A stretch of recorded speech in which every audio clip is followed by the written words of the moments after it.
কাস্তেটা শান হে।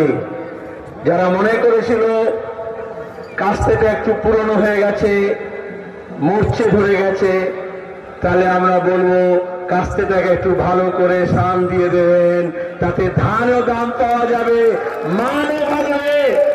আর যারা বাংলার শত্রুতা করছে, দেশের মানুষের শত্রুতা করছে, কৃষক মজুরের শত্রুতা করছে, তারাও সাবধান হবে। আর হাতুড়ি আছে সঙ্গে।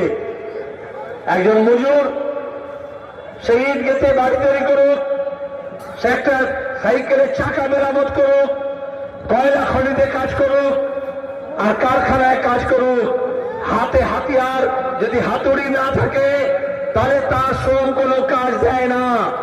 আর এই জন্য খেটে খাওয়া মানুষের হাতিয়ার হচ্ছে কাস্তে আর হাতুড়ি।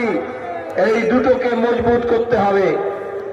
আমরা অনেক দিন পরে অনেক ভেবে চিন্তে বামফ্রন্টে আলোচনা করে, এবং আমি গোকুলদাকে ধন্যবাদ জানাবো, এখানে করণদিঘিতে বরাবর ফরওয়ার্ড ব্লক দ্বারা তো বামফ্রন্টের তরফ থেকে আমরা অনেক দিন পরে বামফ্রন্টের তরফ থেকে সিপিআইএম এর কাস্তে হাতুড়ি তারা চিহ্নে এখানে প্রার্থী দাঁড় করিয়েছি।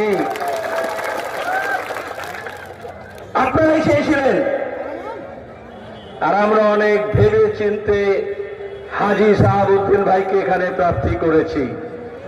আমি যখন কলকাতায় রাজ্য কমিটিতে সিদ্ধান্ত নিলাম, এখানকার জেলা কমিটি বলল হাজী শাহাবুদ্দিন প্রার্থী হবে, আইলাম সিপিআইএম এর প্রার্থী, তারপর বামফ্রন্টের প্রার্থী, তারপরে যেদিন নমিনেশন জমা হচ্ছে তখন শত্রুদের বুকে কাঁপন দিয়ে হয়ে গেল, ও শুধু একা সিপিএম বা বামফ্রন্টের প্রার্থী না, করণদিঘির সমস্ত মানুষের প্রার্থী হিসেবে সামনে চলে এসছে। আমাদের বেকার ছেলে মেয়েদের হাতে কাজ দিতে হবে। তাদের মেধা, বুদ্ধি, শিক্ষা, দক্ষতা আমাদের এই রাজ্যকে গড়ে তুলবে। আমাদের নদীগুলোকে বাঁচাতে হবে, আমাদের বাঁধগুলোকে বাঁচাতে হবে, বন্যা রোধ করতে হবে, পানীয় জলের ব্যবস্থা করতে হবে। আর এই করণদিঘিকে আবার নতুন করে সাজাতে হবে। আপনারা জানেন, আমি যখন এমপি হয়েছিলাম, এখান থেকে পার্লামেন্ট পর্যন্ত আপনারা সবাই লড়াই করে তবে আমরা এই ডালখোলা বাইপাস আর এই 4 লেনিং কে নিয়ে এসেছিলাম, মনে আছে তো?